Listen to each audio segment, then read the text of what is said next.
Merci de nous choisir pour vous informer, mesdames et messieurs. Bonsoir et bienvenue dans ce journal. Au sommaire, assainissement du secteur de l'ingénierie et conseil. Le nouveau président de l'APIX décline sa feuille de route. Lancement du mouvement Thiès d'abord. Notre mouvement résonne avec les aspirations des Thiessois, souligne Habib Vitan. C'était tout pour le sommaire. Une fois encore, bonsoir et bienvenue dans ce journal.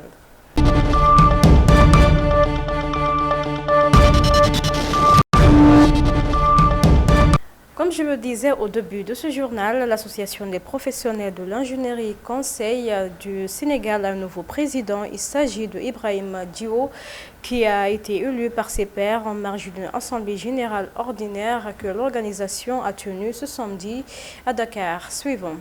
C'est juste un honneur et une confiance que mes pairs ont eu à placer en moi. C'est un honneur mais aussi un challenge parce que c'est plus de 20 ans de travail acharné, 20 ans de résistance et de résilience que j'ai trouvé, qui est l'œuvre de gens qui croient à l'expertise locale et qui se sont vraiment engagés et investis à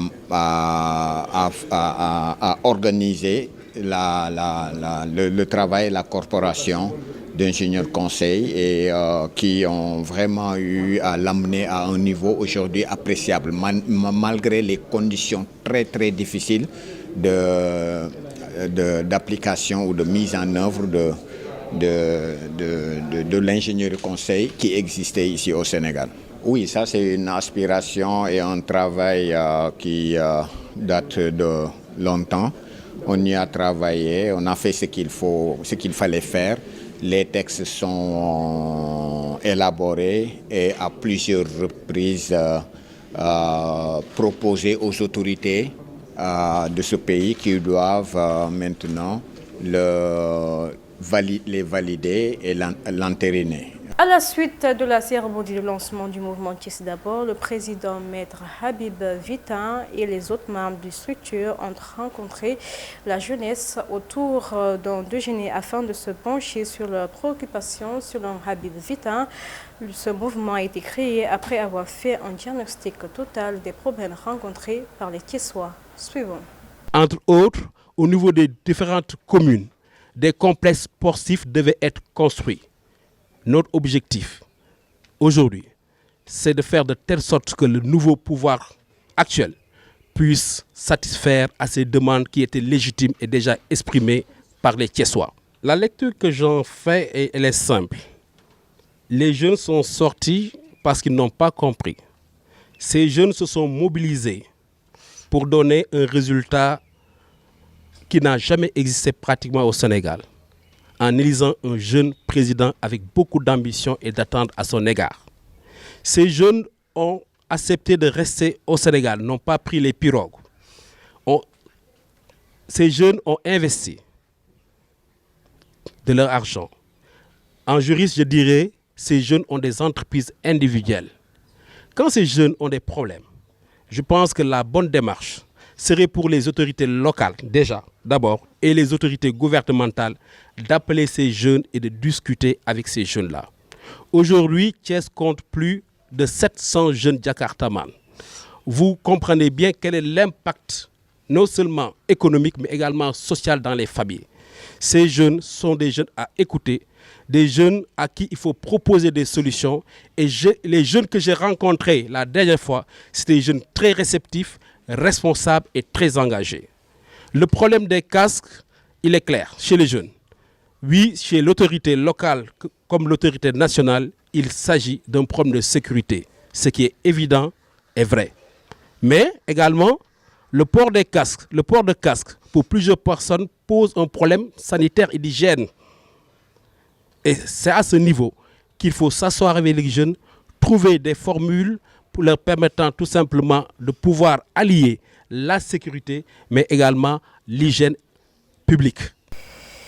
La cérémonie du 14 juillet marquant la fête nationale de la France a été célébrée ce samedi à la résidence de l'ambassade de France à Dakar. À cette occasion, l'ambassadrice de la France au Sénégal, Madame Christine Fage, s'est dit fière d'être une femme à occuper ce poste et de célébrer pour la première fois la fête nationale au Sénégal en tant qu'ambassadrice. Suivons. Avec lesquels nous faisons vivre au quotidien le partenariat entre nos deux pays. J'ai également pu observer la richesse et le sens de l'innovation chez les jeunes entrepreneurs dans le domaine du sport, de la mode, de l'artisanat, de la musique ou encore du cinéma. Mais surtout, j'ai pu ressentir l'amitié qui unit nos deux peuples. Cette amitié se mesure d'abord à la présence dans l'Hexagone de la communauté sénégalaise la plus importante du monde, 116 000 ressortissants inscrits, auxquels s'ajoutent de très nombreux binationaux qui enrichissent nos pays et notre relation si singulière. En miroir, le Sénégal accueille la plus grande communauté française d'Afrique subsaharienne, avec 21 000 Français inscrits au registre et encore de nombreux binationaux. Nul besoin de vous le redire, car vous le savez déjà, le Sénégal et la France partagent une relation unique, construite sur des liens entre Sénégalais et Français, humains et culturels, chaleureux et confiants, qui se développent sans cesse et portent notre relation vers l'avenir. Ces liens se tissent au gré des échanges universitaires. La France accueille 15 000 étudiants sénégalais, ce qui fait du Sénégal, en proportion, le pays au monde qui envoie le plus d'étudiants en France. Au gré des projets portés par nos territoires, au gré de l'activité de nos entreprises, dont 270 sont installées ici, représentant plus de 30 000 emplois directs, dont près de 90% sont occupés par des Sénégalaises et des Sénégalais, et se distinguent par la formation et les transferts de technologies qu'elles mettent en œuvre. Ou encore au gré des activités de la diaspora, symbolisées par le programme Choose Africa, qui accompagne la diaspora sénégalaise présente en France dans ses investissements et ses projets entrepreneuriaux au territoire sénégalais. Aussi, je considère que si le passé nous rassemble, l'avenir nous rapproche encore plus. En effet, cette réception se tient alors que nous nous retrouvons à un moment charnière de l'histoire du Sénégal et de la relation bilatérale. Un moment où le Sénégal s'est révélé fidèle à sa tradition démocratique. Et le peuple sénégalais a exprimé très clairement et massivement son aspiration à un changement profond. Comme vous le savez, les présidents Bassirou Diomaye Diakhar Faye et Emmanuel Macron se sont rencontrés à Paris le 20 juin dernier et ont posé les bases d'un partenariat renouvelé, équilibré, fondé sur le respect mutuel, au service des intérêts réciproques de nos deux pays et de nos deux peuples, unis par des valeurs démocratiques partagées et une relation d'amitié. Culture à présent, la cérémonie de dédicace de l'ouvrage intitulé Sénégal, l'autre tourisme a été paraphrasé ce week-end à Thiès.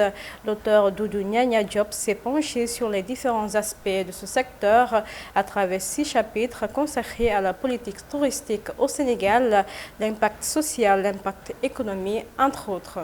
Poussé à écrire ce livre, en fait, j'ai simplement dit dans les écrits ce que tout le monde pense tout bas.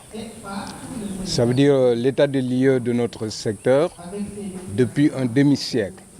Comment il a été implanté, comment il a été exploité, quels sont les effets, les impacts positifs et les impacts négatifs.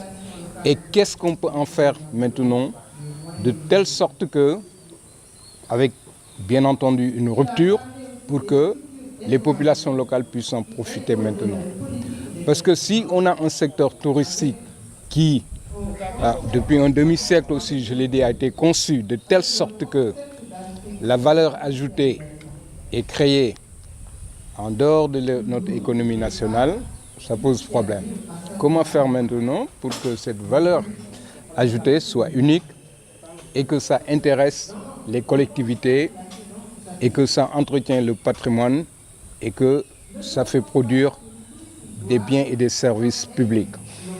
Voilà en fait ce qui m'a poussé à éclaircir un peu, à éclairer la lanterne, si on veut dire, des Sénégalais pour un secteur qui semble être complètement méconnu, qui est presque un tabou d'ailleurs. Quand on en parle, moi, vous allez à Thiali, là où j'habite, à 1 kilomètre d'ici, vous parlez de tourisme, les gens vous regardent avec des yeux grands ouverts, c'est tabou, il n'y a personne qui en parle. Alors que Certains pays voisins, comme le Maroc, en ont fait un vecteur qui a fait développer l'industrie, qui a fait développer l'économie de leur pays.